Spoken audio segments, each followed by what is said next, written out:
You may have found yourself trapped in a cycle that leaves you emotionally drained, enticed by moments of bliss with a man who then pulls you into a confusing darkness. He makes promises that vanish, yet a single 3 a.m. message still sparks hope in your heart. You've sought advice, read self-help books, even gone to therapy, but nothing has fully healed the pattern. This isn't because you failed. What's missing is a powerful insight from Carl Jung's work, an ancient understanding reduced to 2 simple words. These words have the power to bypass a narcissistic man's defenses and touch something deep in his subconscious, awakening a response even he doesn't understand. Now imagine reclaiming your emotional balance. Picture him looking at you with genuine respect and curiosity, not because you're pleasing him, but because something real has shifted inside him. This isn't about control or manipulation. It's about true reconnection. It's about reaching a part of him that's been hidden for years, the wounded place that's never felt safe enough to love fully.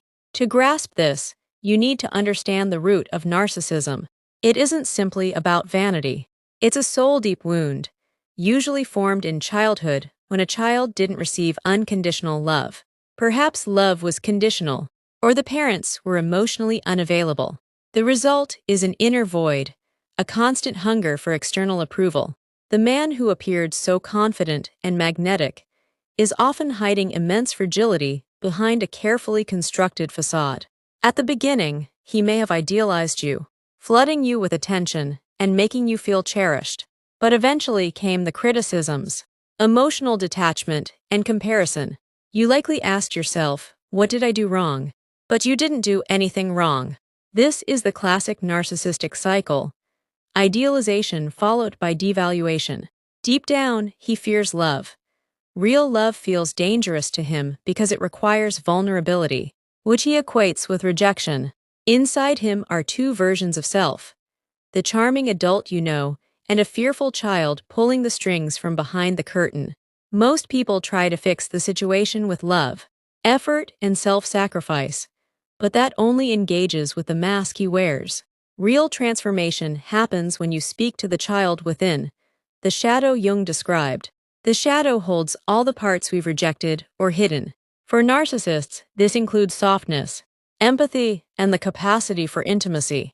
These parts haven't disappeared, they're buried, and they now unconsciously drive his behavior.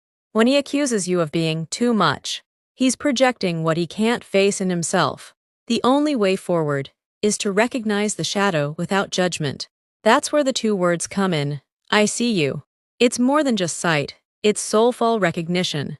When said with truth and presence, these words say, I see your pain, I see your fear, I see the child behind the mask, and I still choose to stay. Imagine what that would mean to someone who fears being fully seen. You must speak it not just with words, but with your whole energy. Look him in the eyes during a quiet moment. Let your gaze say what your words echo: I see you. He may pull away at first, that's normal. But something inside him will shift. Over time, if he's not pathologically narcissistic, he can begin to soften. But you must also see yourself. You must walk through your own shadow work to offer this kind of healing presence. That's what Jung called individuation, owning all of who you are. The journey is slow, but it's powerful. The more you genuinely see others, the more you attract people who see you. And from this truth, your relationships transform.